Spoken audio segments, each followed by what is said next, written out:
पते गोपेश गोपिका कांता राधा कांता नमोस्तुते तप्त कांचन गौरांगी राधे वृंदावनेश्वरी वृषभानुसुते देवी प्रणमामि हरिप्रिये वाञ्छकल्पतरुभ्यश्च च कृपा सिन्धुभैव च पतितानां पावनेभ्यो वैष्णवेभ्यो नमो नमः। श्री कृष्ण चैतन्य प्रभु नित्यानंद श्री अद्वैत गदाधर श्रीवासादि गौर भक्त वृंदा हरे Krishna Krishna Krishna Hare Hare Hare Ram Ram Ram Hare Hare.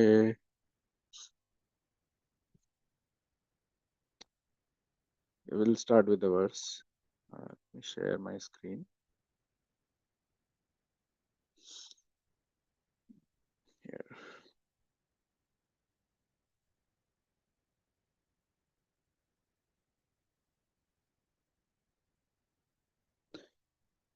So the last verse of the chapter, chapter 13. को नाम लोके पुरुषार्थ सर्वेत पुरा कथानां भगवत कथा शुद्धानां सुधाम अपीय करणान जलिभीर भावफलम अहो विरजयेत विना नरेतरम.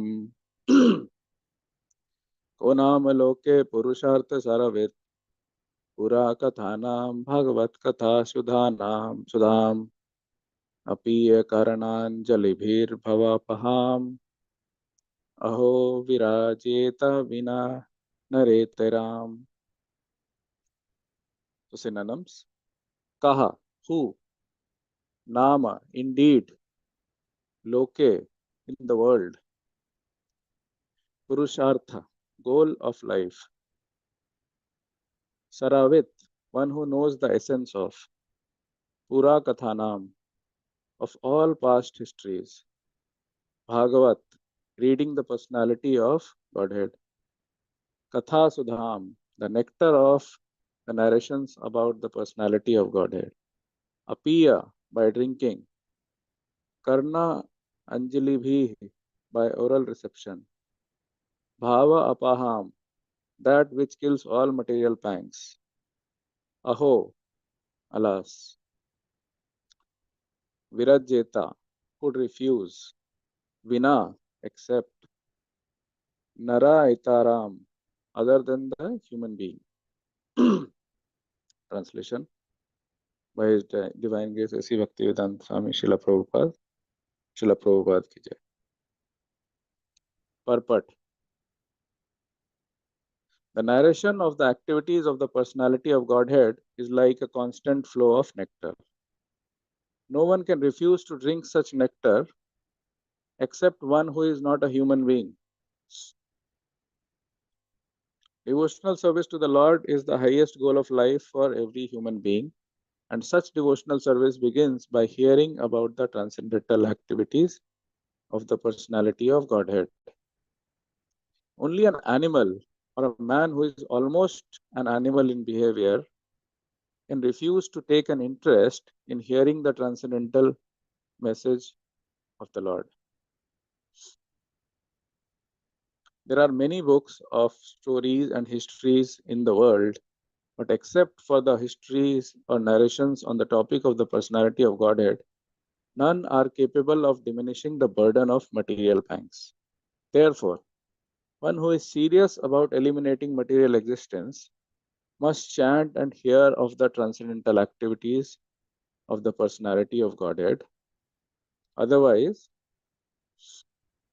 one must be compared to the non-humans. Thus ends the Bhakti Vedanta purport of the third canto, 13th chapter of Srimad Bhagavatam, entitled The Appearance of Lord Varaha. Okay. So, so far in this chapter, we heard a lot about Lord Varahadev, how he appeared, what all he did, how he killed Hiranyaksh, and all the leelas and everything else. So the Lord, when he comes in in his different incarnations, while we know he comes only for protecting the saints and the saintly and killing the demons, another reason is also to do his Leela, so that people can remember and learn from that Leela. How he went into the into the water and took the earth out, essentially saying the same thing. If you draw similes or parallels, you would see how his leelas or his pastimes, they try and bring the fallen ones like ours from the material ocean and try to bring us out. So there is a lot of symbolism within Bhagavatam, and all the stories, Bhagavatam is full of stories. All of them, the purpose is the same, to help us remember the activities of the Lord, so that we think about Him, we do service to Him, to the devotees, and eventually get past this material ocean. Now, coming back to this purport per se, one thing which comes out very clear is, which I could understand, is hearing. Because he says here, devotional service begins by hearing. So essentially, uh, there are three things most important for us: uh, listening or hearing. So there is a difference between listening and then talking about the glories of the Lord, and eventually serving the Lord. So all these things, right, they help us increase our attachment to the Lord. One lecture I was hearing um, in preparation to this, he was saying, the Prabhu was giving very nice examples, and he was saying how seva happens and how people can talk. So the key is hearing. If we don't hear, we cannot speak. The child is born, for the first couple of years, right? The child does not speak anything. He's just hearing. Sometimes parents think, oh, what is happening to my child? Will he be able to speak? Those things. I mean, we have been all been through that that experience. So so hearing is very important, and that is why when people are born, the key is hearing.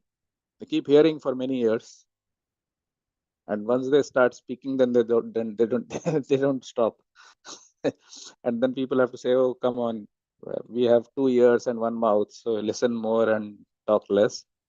But but anyways, uh, so coming back to the purport, right? It's very important that we focus on hearing, listening about the Lord.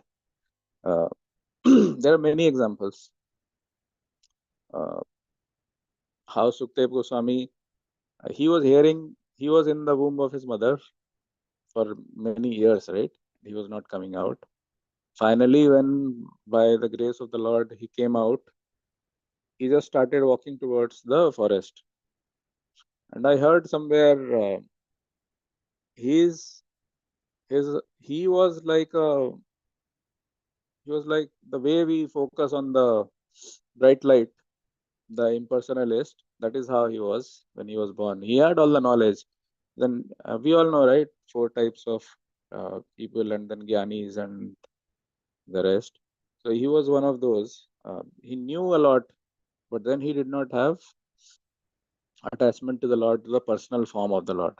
So what they did, uh, so, so somebody told Ved Vyas, and then Srila Ved Vyas, and then he suggested people to go and speak only 2 verses to him. And people went behind him while he was going to the forest, and they started, speaking on top of their voice. So one was around Putna, uh, on how she got liberated by hearing and through the Lord and everything else. The second was the beauty of the form of Krishna, the personal form of Krishna. When he heard it, he came back. And then he sat there and he started listening Bhagavatam, which Vedvyas, Srila Vedvyas, he was speaking. And he heard and he remembered, he got the entire Bhagavatam just by hearing. And then you know how the story goes. So that kind of underscores the power of hearing. Parikshit Maharaj also, while born, and he had, he had seen the Lord in the womb of his mother, Uttara. He also got liberation only by hearing Bhagavatam. And the power of hearing was so much that he was already liberated before actually the before Takshak came, or the serpent came to bite him. And he just came, and his body was already, only his body was lying. He was already with the Lord, Parikshit Maharaj. So that also happened only because of hearing. I mean, you hear the glories of hearing, and so hearing is the most important thing. It's not that I'm saying anything new. We have had sessions about hearing. There are so many verses about hearing. All the Maharajas that emphasize the value of hearing. So essentially, I'm kind of just reiterating some of those things. What it does to us and how is it important. Hearing, only when we hear, we are able to share, or we are able to speak. And only by hearing, the bhav of seva, or the attachment to the Lord, comes in. Seva, right, or bhakti, it's not anything towards the Lord is bhakti. So whether you are cleaning the temple, doing deity service, or speaking about it, or anything else, as long as Sharanam, Kirtanam, all of that. Vishnu Smaran, Padam Sevanam, Archanam, Vandanam. So all these things, these are all services. No service is inferior or superior. All of them are equally potent. All that matters is our consciousness behind those service. If you are cleaning the temple, or if you are cleaning the kitchen, you're cleaning the, let's say, the community hall, or if you are speaking about the Lord, either in the temple hall or with someone, you're just discussing. I've been lucky to hear about it even in normal day-to-day conversations with some people. And you see the enthusiasm with which they speak. And that kind of helps, because, we are always shuttling between the regular and the devotional aspects. One thing which I remember, and it was not part of preparation, we spoke to, I think somebody was talking to Gaurang Prabhu, and he asked, so what happens to devotees? What is their scenario? How do they manage their life between the material, the spiritual things? They said typically devotees have three personalities, and it is very dangerous. It is one personality is when they go to temple, one personality is when they go to office or work, wherever they are doing. And the third personality is the material personality, which they exhibit when they meet others, when they are not in temple. So somebody asked, Prabhu, isn't it so difficult to manage all these personalities while you are one person and you are trying to get somewhere? He says it's very difficult. It's almost impossible to manage all of this. So the goal should be as close as all of them come together. So our activities, our our material dealings, our temple dealings, everything should be similar, irrespective of where we are. Now it's not easy, but then if the goal is towards it, then life becomes more simpler. Otherwise, the life is short, and if we remain attached to and conditioned to these kind of things, time will pass, and eventually Nobody knows what happens to whom, right? Uh, so we cannot speak anything. But anyway, there also the key is hearing. Hearing is the most potent form uh, in which people can hear. It's also important what to hear, uh, not just anything. And we have heard about that also. The example of Dhruv Maharaj and how he went about hearing. When he went to his father Uttanapad, and how his father did not say anything, but his mother, she kind of told him to get off the lap of his father, and he got very angry, and she said, "You have to be born from my womb to be able to sit there." He got very angry, and the description says it's that superlative level of anger where your limbs are shaking and your lips are trembling. That was the kind of anger he had, and his face. The next level of that is when the color of your face goes off. That kind of anger, maddening anger. That is what he was in. And when he went towards his mother knew about the story of incident of what happened, because it was a big incident in the palace. Still, when somebody is not feeling well, even if you have to hear from them, so that it kind of reduces the pain in the person. So she asked what happened, and he spoke about the same thing. And then she also said, your mother is right. The stepmother, the mother, Suruchi, she is talking correct. uh, the mother is correct, uh, the stepmother, by saying that you have to born from the womb, and that can happen only if you take shelter of the Lord. So only Lord can help you.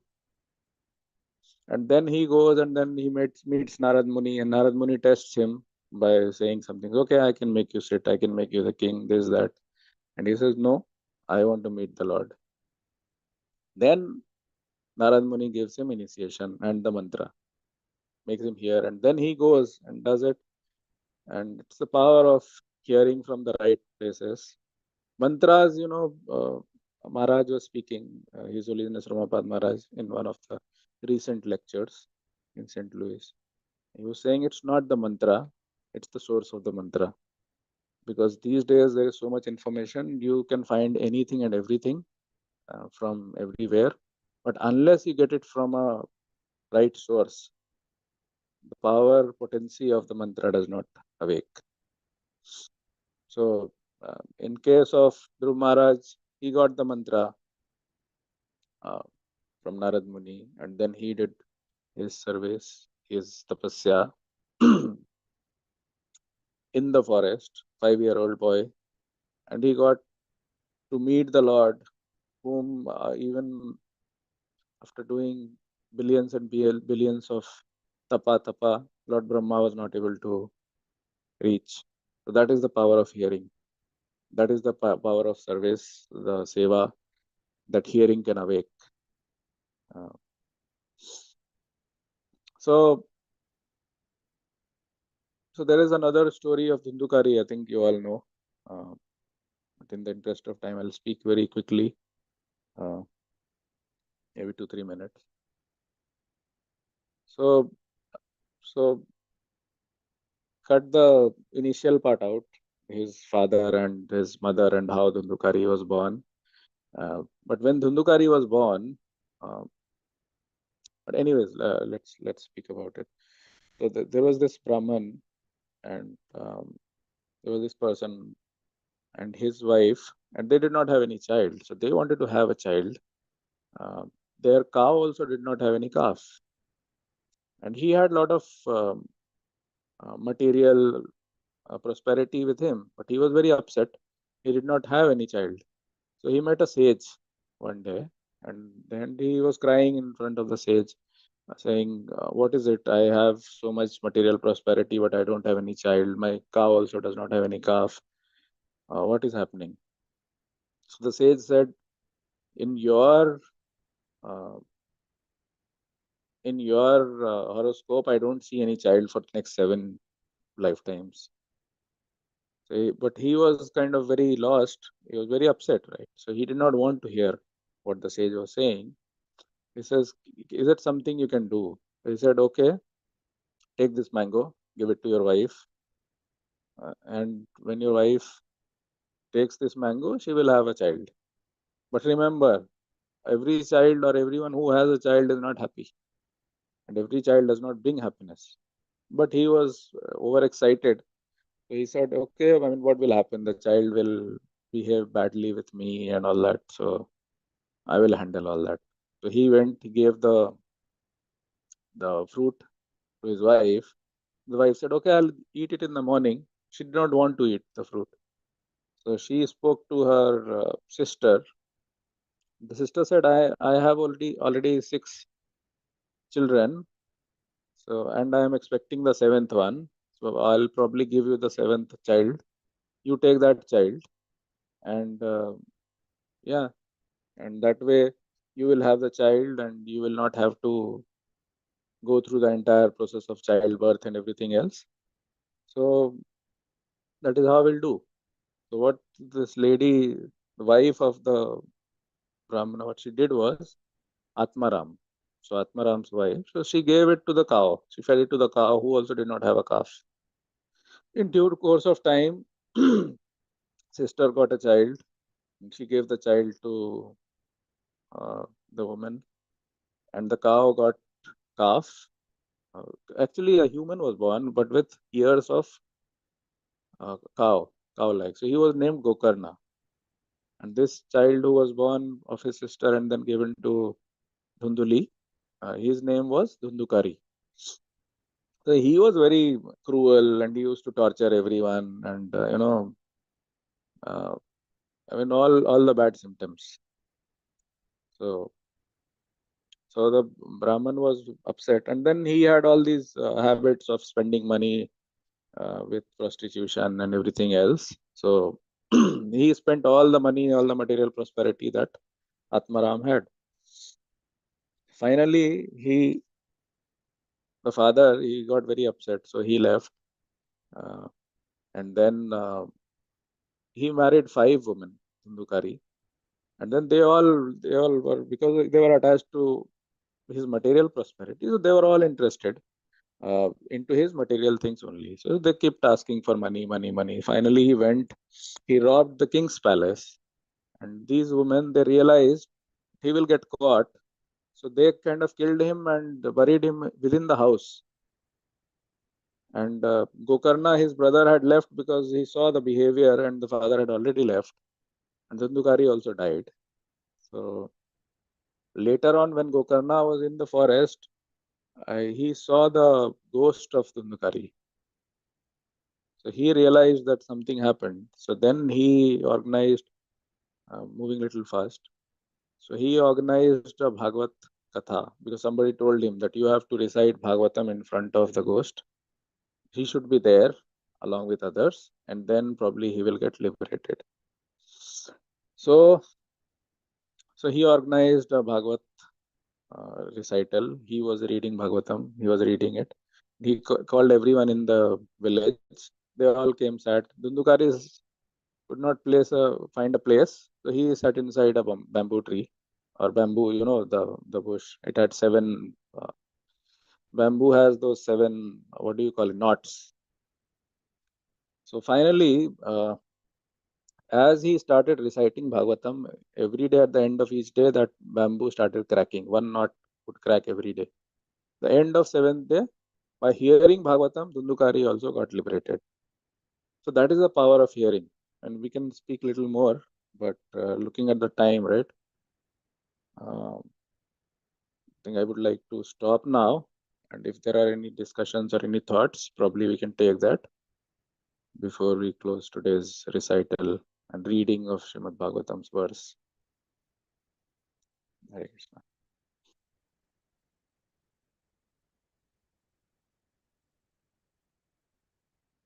So anyone has any other thoughts, we can take those now. Otherwise, Hare Krishna, Prabhu, please accept my humble obeisances. All glories to Guru Maharaj, Srila Prabhupada. Hare Krishna. Very, very nice class, Prabhuji. And I'm here in front of Radha Shyam Sundar, and they are calling me to join for a Sri Krishna Ashtottara Namavali recital. And I'm like, I'm not pulling out of your class. And they are like, Hare Krishna. I mean, it is very wonderful. Thank you so much, Prabhu. It's very absorbing the way you speak. Very good. Hare Krishna. Hare Krishna. Hare Krishna.